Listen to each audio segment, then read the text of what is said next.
Abra sua Bíblia, por gentileza, comigo. Atos dos Apóstolos, capítulo de número 3. Nós estamos falando sobre uma igreja em movimento. E hoje a nossa meditação será em Atos dos Apóstolos, capítulo 3, a partir do verso de número 1. Hoje nós vamos falar sobre o poder que cura e testemunha.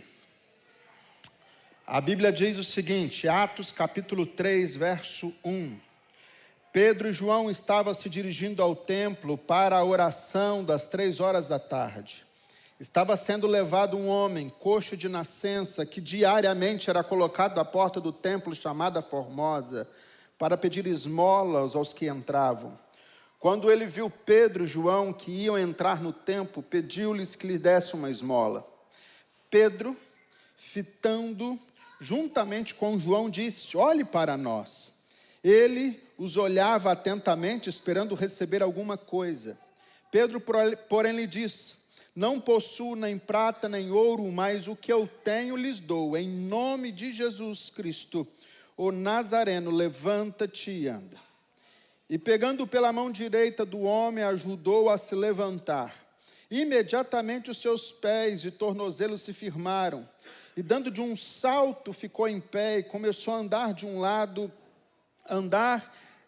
e entrou com eles no templo, pulando e louvando a Deus. Todo o povo viu o homem andando e louvando a Deus, e reconheceram que ele era o mesmo que pedia esmolas assentado à porta formosa do templo, e ficaram muito admirados e espantados com o que lhe tinha acontecido. Amém. Até aí. Vamos orar? Senhor Deus, obrigado por estarmos reunidos neste lugar essa noite em Teu nome. Obrigado, Senhor Deus, porque a Tua presença é real, é notória neste lugar essa noite. Agora, Espírito Santo de Deus, fale ao nosso coração. Produza, Senhor Deus, testemunho vivo em nós e através de nós. Colocamos o nosso coração e a nossa mente disponíveis à ação poderosa do Teu Espírito em nós. Assim nós oramos no nome de Jesus. Amém. Meus irmãos, Lucas aqui está fazendo uma transição de vida exemplar da igreja apostólica para o exemplo agora de Pedro e João, colunas da igreja do Senhor. A igreja orava porque os seus líderes eram homens de oração. A igreja, ela experimentou maravilhas porque os apóstolos conheciam o poder que havia no nome de Jesus. A igreja daquele tempo, a igreja abalou o mundo, porque esta igreja estava cheia do Espírito Santo. E M. Baux, um metodista piedoso do século XIX, disse que a igreja hoje está à procura de melhores métodos, enquanto Deus está à procura de melhores homens. Deus não unge métodos, meus irmãos, Deus unge homens. Deus está à procura de homens e mulheres cheios do Espírito Santo. Pedro e João não jogaram fora a tradição judaica de orar 3 vezes ao dia. O judeu, ele tinha 3 momentos de oração no dia. Primeiro deles, eram 3 turnos, né? Primeiro deles, eles iam orar às 6 da manhã, 9 da manhã, ao meio-dia e às 3 horas da tarde. Pedro e João estavam caminhando para o templo para orar no seu terceiro turno de oração. Era às 3 horas da tarde. Os apóstolos estavam se movimentando para o templo para orar. Os apóstolos se dedicavam a uma nova fé, mas eles não a utilizaram como desculpa para violar a sua tradição. Sabiam que uma nova fé, mais uma velha disciplina, poderiam perfeitamente andarem juntas. Eles tinham um equilíbrio dentro desse processo.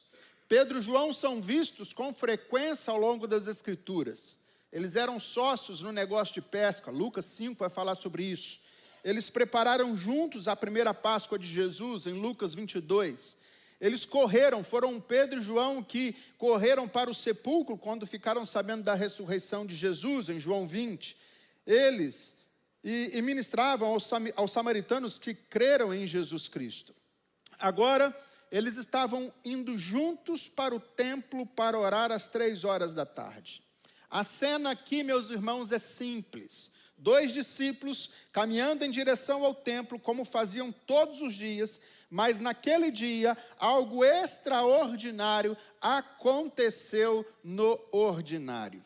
Um homem coxo de nascença, estende a mão pedindo esmolas e recebe muito mais do que ele poderia imaginar. Pedro, ao olhar para ele, disse: olha, nós não temos ouro, nós não temos prata, mas o que nós temos, nós lhe damos. Em nome do Senhor Jesus, o Nazareno, levanta e anda. E assim, com fé no nome de Jesus, o sobrenatural e o rompe a rotina, ele cura, ele traz alegria, ele traz testemunho, ele traz salvação para a vida daquele homem. Amém, meus irmãos? Esse episódio revela que o poder de Deus não está preso a templos. O poder de Deus não está preso a celebrações como essa, a púlpitos, a grandes plataformas. O poder de Deus está à sua disposição, no seu dia a dia. Você pode sentir Deus, você pode ver a presença de Deus, você pode ver o agir sobrenatural de Deus no cotidiano da sua vida. O sobrenatural não é apenas em eventos especiais, mas é para todo dia, meu irmão. Diga para quem está ao seu lado: sobrenatural não é só para evento especial, não, é todo dia. Deus, ele tem um propósito, ele quer nos usar onde nós estamos, com o que temos disponíveis à nossa mão. É só nós confiarmos no nome de Jesus, tocar vidas com paixão, com autoridade, e o sobrenatural de Deus irá se manifestar. A cura daquele homem abriu as portas para um testemunho poderoso, para uma multidão que foi impactada, porque quando o sobrenatural flui, não só corpos são curados, mas corações também são transformados. Existem algumas verdades que eu quero destacar com os irmãos nesse tempo que nos resta essa noite. Para vivermos o poder que cura e que testemunha, é preciso, em primeiro lugar, ter uma vida comprometida com a oração. Diga comigo: eu preciso. Pode ser melhor: eu preciso ter uma vida comprometida com a oração. A Bíblia diz que Pedro e João, às 3 horas da tarde, estavam se dirigindo para o templo. Para quê, meu irmão? Verso de número 1. Para quê? Para quê, meu irmão? Para orar. Pedro e João subiam ao templo para oração, a hora nona. A oração, meus irmãos, era prioridade na vida dos apóstolos. A oração não era quando dava tempo, a oração não era se acontecer alguma coisa, se eu precisar de um milagre, se eu precisar de uma bênção. Não é porque algumas coisas aconteceram de errado na minha vida e eu preciso de uma direção de Deus, não. A oração era o primeiro lugar na vida dos apóstolos. Eles oravam para receber a promessa do Pai. Diante da ameaça do sinédrio, eles oravam e pediam mais intrepidez para pregar, e o mundo foi abalado. E hoje eu não sei o que está acontecendo, porque o mundo abala a igreja, e não é a igreja que abala o mundo.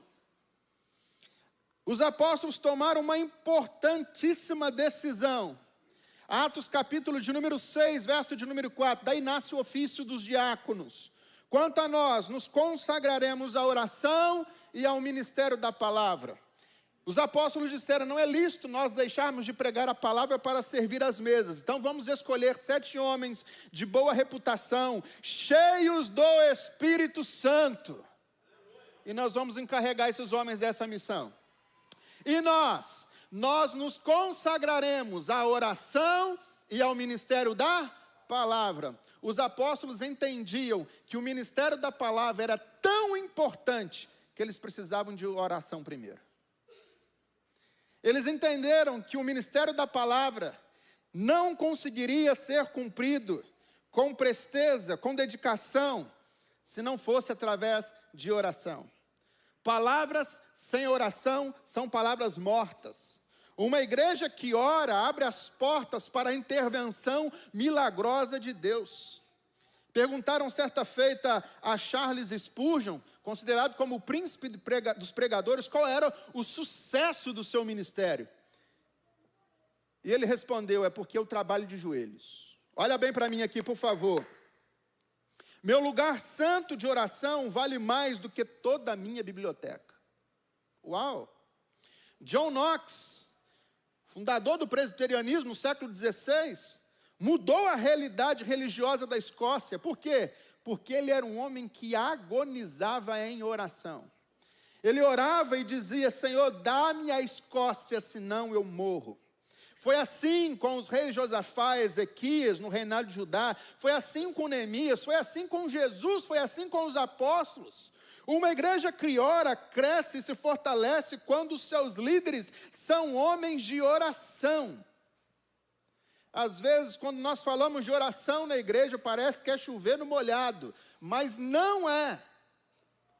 Não é. George Whitefield pegou 300 vezes sobre o novo nascimento. Até que chegou uma hora que a igreja estava saturada de ouvir essa mensagem.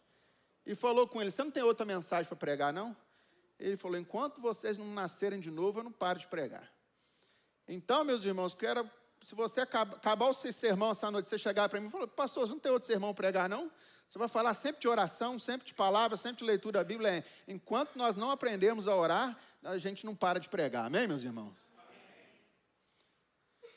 Portanto, a primeira lição que nós aprendemos, se nós quisermos ter poder para curar e testemunhar, é ter uma vida comprometida com o que, meus irmãos? Com oração. Segundo lugar, para que vivamos o poder que cura e testemunha, é necessário ter uma vida respaldada pelo exemplo. Vem comigo para o texto. Você deixou sua Bíblia aberta, né? É óbvio que você deixou. Verso de número 2 ao verso de número 5. Estava sentado ali um homem coxo de nascença, que diariamente estava sendo colocado àquela porta. Verso 3. Quando ele viu Pedro e João que iam entrar no templo, ele pediu uma esmola. E Pedro, verso 4, fitando juntamente com João, disse: olhe para nós. E ele os olhava atentamente, esperando receber alguma coisa. Era estratégico colocar mendigos à porta do templo. Pessoas que entravam para adorar a Deus, normalmente estão mais sensíveis à necessidade do próximo. Então, os coxos, os aleijados eram colocados à porta do templo, e isso era estratégico. Porque no entendimento deles é o seguinte: não é possível amar a Deus a quem vemos e não amar a Deus a quem não vemos e amar o próximo que nós estamos vendo. E não amar o próximo que nós estamos vendo. Eram 3 da tarde, prestes a começar a reunião de oração no templo. Pedro e João estavam passando e um paralítico lhe pediu esmolas. Juntamente com João, Pedro fitou os olhos naquele paralítico e disse algo interessante. Ele diz o quê? Está no verso de número 4 do texto que nós lemos. Olhe para quem? Como é que está na sua Bíblia aí? Olhe para nós. Isso me deixou espantado, meus irmãos. Ou a Bíblia está errada, ou a nossa atitude que está errada. Porque nós falamos isso abertamente e não poucas vezes. Olha, você vai vir para a igreja, mas não olha para mim, não. Olha para Jesus. Quem já disse isso aqui? Ninguém tem coragem de levantar a mão? Ou ninguém nunca falou? Já. E levantou? Obrigado, Pedro. Valeu. Ficamos chocados com esse relato. Porque a gente diz assim: olha, isso fere a nossa teologia. Que história é essa de olhar para mim? Eu não tenho nada, não. Olha para Jesus. Meu irmão, você vai para a igreja, não olha para as pessoas, não olha para o ambiente, não olha para nada, olha para Jesus. Porque se você olhar para as pessoas, você vai cair, as pessoas são falhas. Enfim, olha para Jesus. Jesus estava alertando acerca da conduta dos fariseus, falando sobre isso. Fazei e guardais, pois, tudo que ele vos disser. Porém, não os imiteis com as boas obras, porque eles dizem e não fazem. Jesus, de fato, alertou sobre isso. E talvez a gente argumente: como Pedro pôde cometer um erro desse? Alguns chegam a pensar assim, mas Pedro não teve os nossos professores, não passou pelos nossos seminários, Pedro não participou da IPA. Mas Pedro aprendeu aos pés do Senhor Jesus Cristo, amém, meus irmãos? E aí, isso choca a nossa realidade, porque quando Pedro e João estão entrando da porta formosa, eles estão dizendo assim, olha, não olhe para nós, olhe para Jesus, que você vai receber a sua bênção. Não, ele diz o que no verso número 4? Olhe para nós. E o que isso nos ensina? A palavra de Deus está nos ensinando algo seguinte, meus irmãos, é que nós somos as cartas de Cristo. O mundo vai conhecer do Evangelho através de você. É através da sua atitude, é através do seu exemplo, bom exemplo ou mau exemplo. A carta de Paulo aos 2 Coríntios, a segunda carta de Paulo aos Coríntios, capítulo 3, a partir do verso de número 1, vai dizer o seguinte, ouça bem o que eu vou ler aqui. Estamos começando outra vez a recomendar-nos a nós mesmos? Interroga Paulo.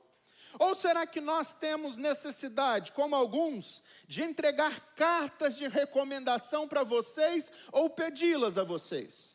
Vocês são a nossa carta, escrita em nosso coração, conhecida e lida por todos. Vocês manifestam que são carta de Cristo, produzido pelo nosso ministério. Escrito não com tinta, mas com o Espírito do Deus vivo, não em tábuas de pedra, mas de carne, isto é, nos corações. E é por meio de Cristo que temos tal confiança em Deus. Paulo está dizendo o seguinte, nós somos as cartas que o mundo está lendo. Tudo bem, olhe para Jesus, porque só nele tem salvação. Olhe para Jesus, porque nele a vida eterna, sim, só ele pode salvar, curar, libertar. Mas o mundo vai conhecer de Jesus através das nossas atitudes. Então não adianta colocar a Bíblia debaixo do braço e vir para a igreja e fazer tudo errado lá fora. O mundo está lendo a sua vida. Você é a carta de Cristo. Você é a carta aberta que o mundo está olhando. Pedro João disse ao paralítico, olhe para mim. Olhe para nós. Podemos dizer ao mundo, olhe para nós. Os pais podem dizer aos seus filhos essa noite, meu filho, olhe para mim, faça o que eu faço, siga o que eu sigo, viva o que eu vivo. Os patrões podem dizer aos seus empregados, olhe para nós, seja fiel como eu, pague os impostos como eu pago. Stanley Jones afirma que o subcristianismo é pior do que o anticristianismo. Certa feita, na Índia, os evangelistas da Índia se reuniram e foram pregar o evangelho para Mahatma Gandhi. E chegaram para Mahatma Gandhi e disseram o seguinte, Gandhi, nós queremos falar do nosso Cristo. E Gandhi respondeu para eles, mas no vosso Cristo eu creio, o que eu não creio no vosso cristianismo. Hoje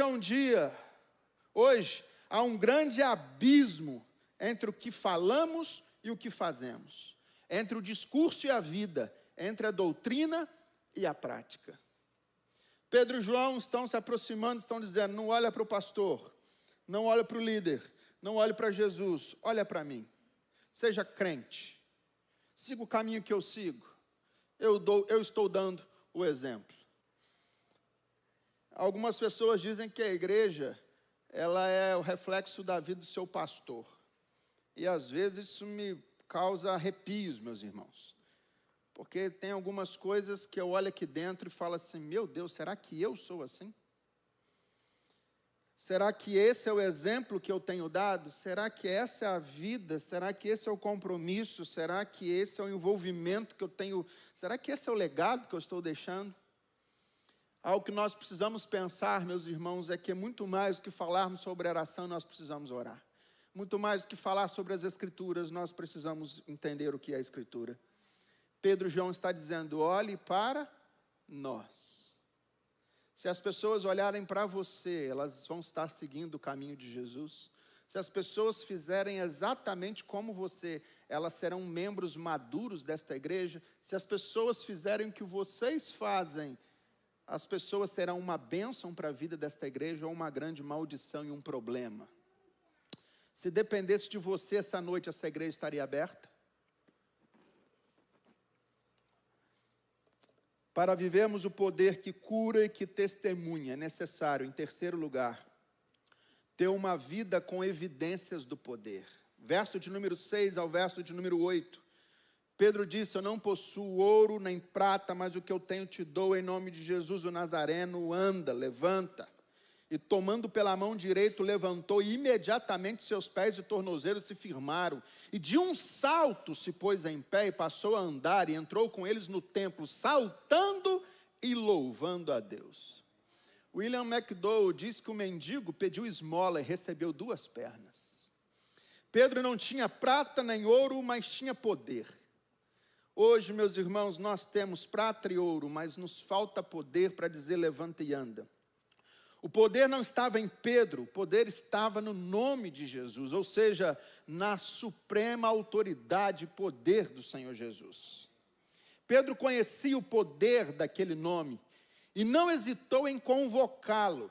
Ele diz em nome de, significa a autoridade que está por trás do falar, do agir de pessoas frágeis. Olha só, eu não estou chamando, embora eu diga olhe para mim, eu não estou dizendo para que você receba algo milagroso de mim. Eu não posso fazer nada, mas eu estou aqui em nome de um Cristo que morreu por mim. Eu o represento diante de você, então em nome dele, eu te dou uma ordem em nome de Jesus o Nazareno, levanta e anda. Em nome. Como afirmou Thomas Walter, o poder era de Cristo, mas a mão era de Pedro. Extraordinário isso. O poder era de quem, meu irmão? De Cristo, é em nome dele. Mas a mão era de quem? Era de Pedro. Irmãos, o poder para transformar é de Jesus, mas a voz é nossa, o testemunho é nosso, o abraço é nosso, a mão é a nossa, são os nossos joelhos que se dobram para poder clamar a intervenção sobrenatural de Jesus sobre a vida de pessoas, amém, meus irmãos? O milagre da cura deste coxo era o cumprimento de uma profecia. Os coxos saltarão como servos. Isaías 35, verso número 5. É a legendária história de Tomás de Aquino e o Papa Inocêncio IV. Certa vez, Aquino surpreendeu o Papa, porque quando ele chega lá onde o Papa estava se reunido, o Papa estava contando as moedas, contando o dinheiro que eles tinham recebido. E o Papa Inocêncio IV se volta para Tomás de Aquino e fala o seguinte, meu irmão, você pode perceber, né? Eu não posso dizer como Pedro disse ao paralítico, não tenho ouro nem prata, porque ele estava contando dinheiro. Aquino então respondeu ao Papa, isso é verdade, mas também o senhor não pode mais dizer ao paralítico, levanta e anda. Jesus prometeu à sua igreja poder, meus irmãos, e esse poder viria por intermédio do derramamento do Espírito Santo. Permanecer em Jerusalém até que do alto vocês sejam revestidos de poder. A igreja orou pedindo mais desse poder. O reino de Deus não consiste de palavras, diz Paulo, mas de poder. O evangelho é transformação do Espírito Santo e de poder. O próprio Jesus não abriu mão desse poder. Ao ser batizado, veio sobre ele o Espírito Santo. Jesus, cheio do Espírito, volta ao Jordão e foi pelo mesmo Espírito conduzido ao deserto. No poder do Espírito foi que Jesus realizou milagres na Galileia. Na sinagoga de Nazaré, Jesus toma o livro do profeta Isaías e diz, o Espírito de Deus está sobre mim porque Ele me ungiu. O apóstolo Pedro testemunhou em Cesareia como Deus ungiu a Jesus em Nazaré com o Espírito Santo e com poder, o qual andou por toda parte, fazendo o bem, curando todos os oprimidos de diabo, porque Deus era com ele. Esse Pedro agora Diz, olhe para nós, e então completa, eu não tenho ouro, eu não tenho prata, mas em nome de Jesus, o Nazareno, levanta e anda, meus irmãos. No próximo sábado, sem ser sábado, agora no próximo, nós teremos a festa de aniversário da nossa igreja. A nossa oração não é para como nós cantamos bonito, como nós podemos fazer uma grande festa, como nós podemos honrar pessoas. A nossa oração deve ser, Deus, se entrar pessoas paralíticas naquele lugar espiritualmente, elas vão sair dali andando. Se pessoas cegas espiritualmente entrarem naquele lugar, elas vão sair enxergando, porque há poder no nome de Jesus. Aleluia!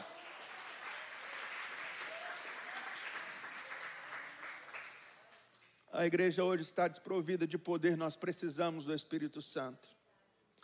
Muitas vezes nós pregamos aos ouvidos, mas não aos olhos. Precisamos lembrar, entretanto, que o Evangelho não consiste de palavras, sobretudo, o Evangelho consiste de poder.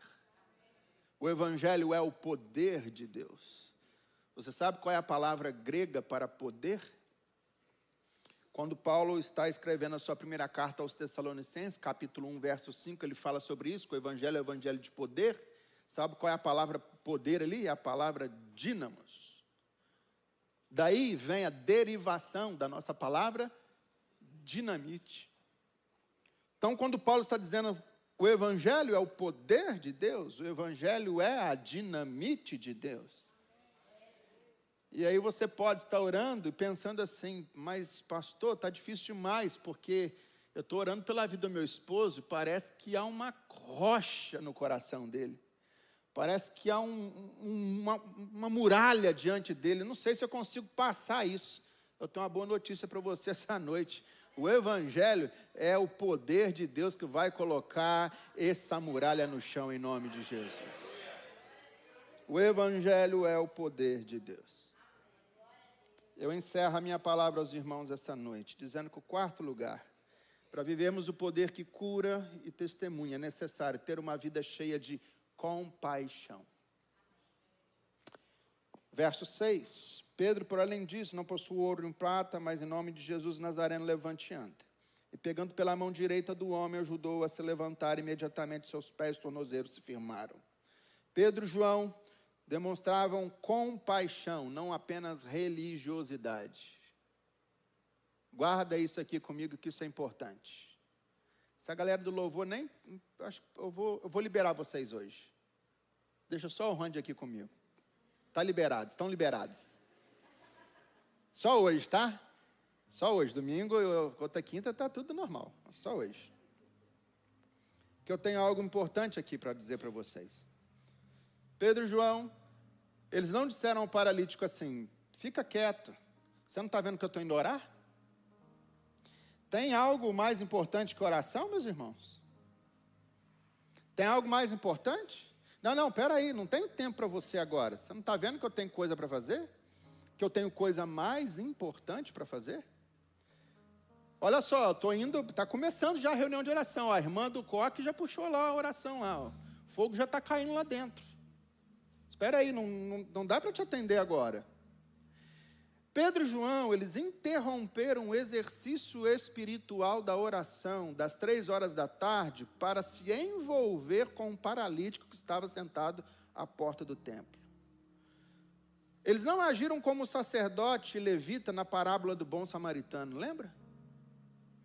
Alguns indivíduos, meus irmãos, fecham os olhos para necessidades porque dão mais valor ao rito do que às pessoas. São zelosas nas tradições religiosas, mas são indiferentes com o próximo. Isso é farisaísmo, isso é pecado.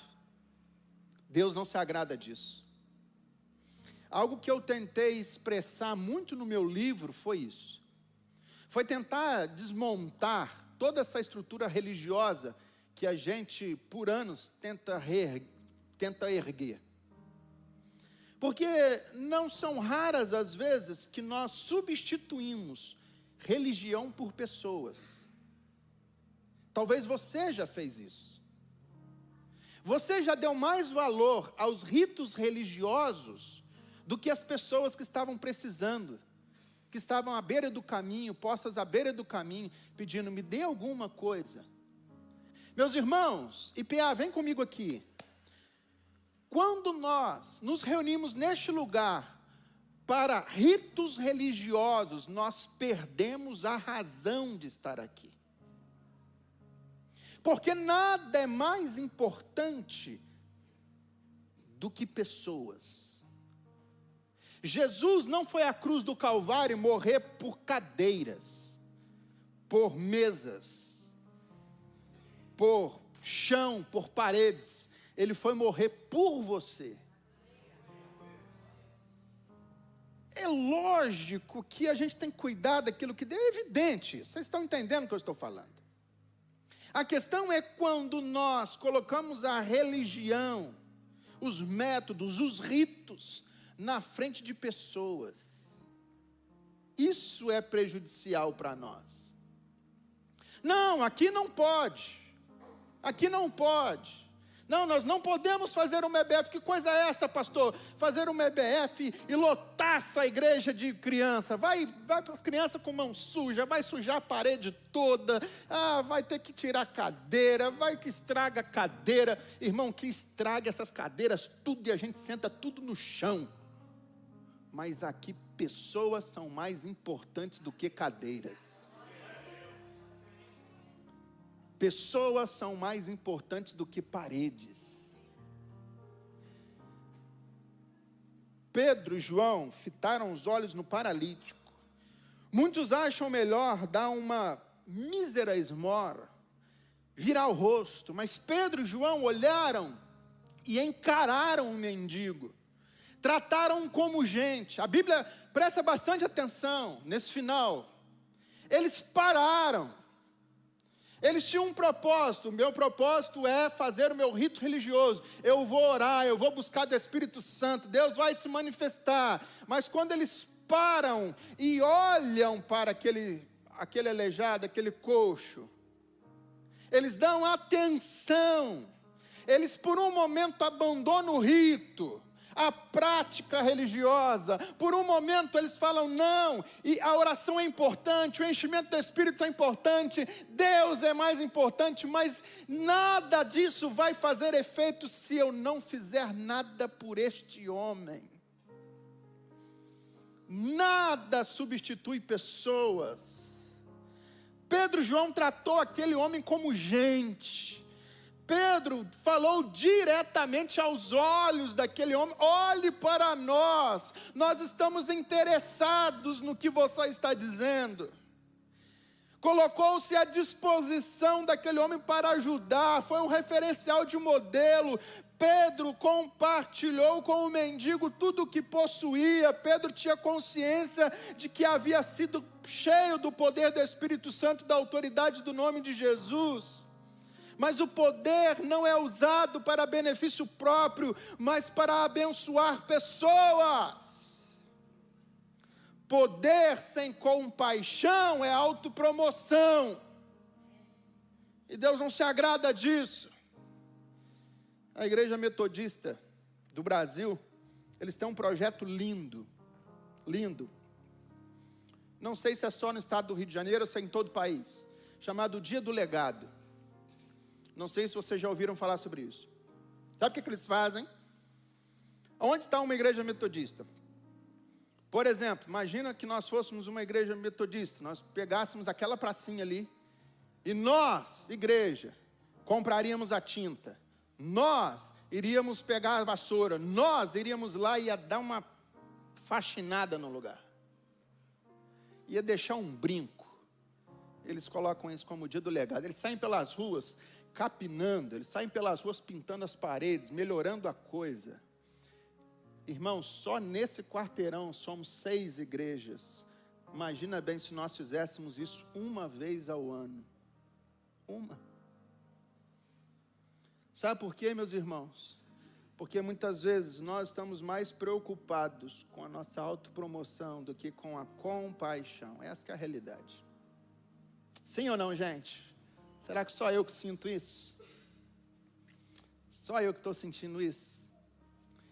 A gente está indo lá, dia 23, num num teatro, a gente tem que deixar o melhor exemplo lá, meu irmão. Papel, a gente não pode deixar papel no chão, a gente não pode colar chiclete debaixo do cadeiro, não pode. Não pode, irmão.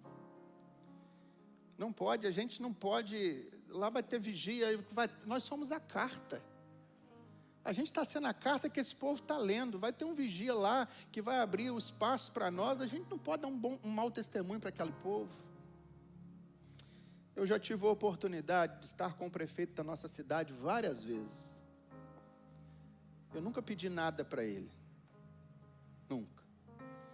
Porque eu entendo o seguinte, eu não quero que ele leia a carta na minha vida como, e já vem o pastor pedir alguma coisa.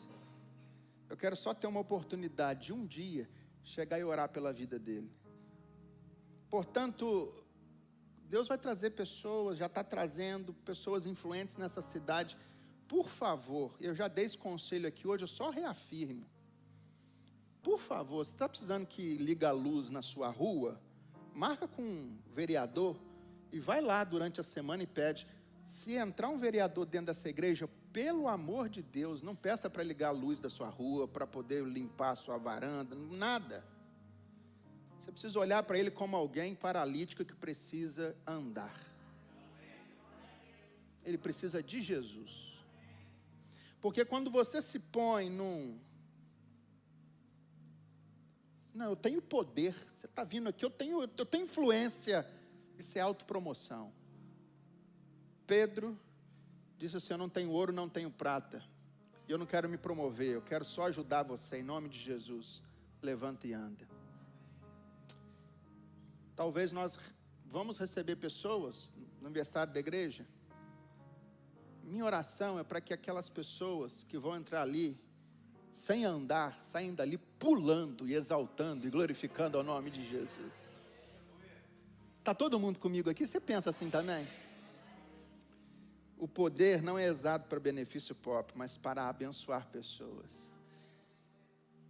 Portanto, vai ter muitos momentos que a gente vai precisar colocar nossa religiosidade debaixo do braço e falar, espera um pouquinho, deixa eu parar para dar atenção a quem precisa. Porque pessoas valem mais do que qualquer outra coisa. Se a sua religiosidade está te impedindo de olhar e de servir pessoas, você está no caminho errado. Você precisa se voltar para a cruz. Porque a Bíblia diz que Jesus não julgou com usurpação ser igual a Deus, mas ele se esvaziou até a ponto de ir para a cruz, sofrer pelos nossos pecados. O nosso maior exemplo é Jesus Cristo. A gente precisa orar sobre isso essa noite, amém, meus irmãos? Então, em nome de Jesus, pastor, eu sou vergonhoso, sabe? Vença a vergonha no nome de Jesus. E toda vez que você passar perto de alguém aqui nessa igreja, cumprimente, dá uma boa noite para ele. Dá um sorriso para ele, diga, boa noite, que Deus te abençoe, você vai participar do melhor culto da sua vida.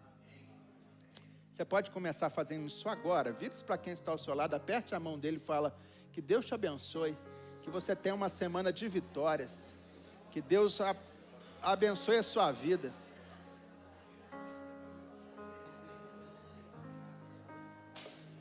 Coloque-se de pé, vamos orar?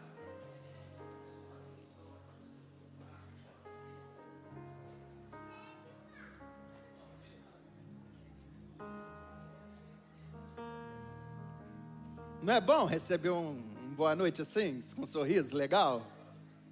Não é bom? Bom demais, né? Esse dia eu estava aqui na igreja, aí a Lili chegou para mim e falou, pastor, vim aqui só para te dar um abraço. Falei, ô Lili, coitada, aguentou todo o peso da glória da minha... Eu abracei, um abraço cura, obrigado, eu precisava de um abraço. Seu pastor precisa de abraço, tem vez, tá? Sei que a circunferência, às vezes a mão não fecha, mas ajuda. Vamos orar sobre isso, meus irmãos, porque não é sobre poder para... Olha como nós fazemos. Olha só como nós somos especiais. Não é poder para isso. O poder para ver coxos se levantarem e glorificarem não a nós, mas ao Senhor Jesus. Depois você lê em casa, no final do texto, a sua e a minha Bíblia diz que aquele homem se levantou de um salto, entrou no templo, glorificando a vida de Pedro e João, certo? Não. Ele entrou glorificando a Deus. Isso, pronto, acabou. Então não é para glorificar ninguém, é para glorificar o nome de Jesus. Esse é o propósito inicial.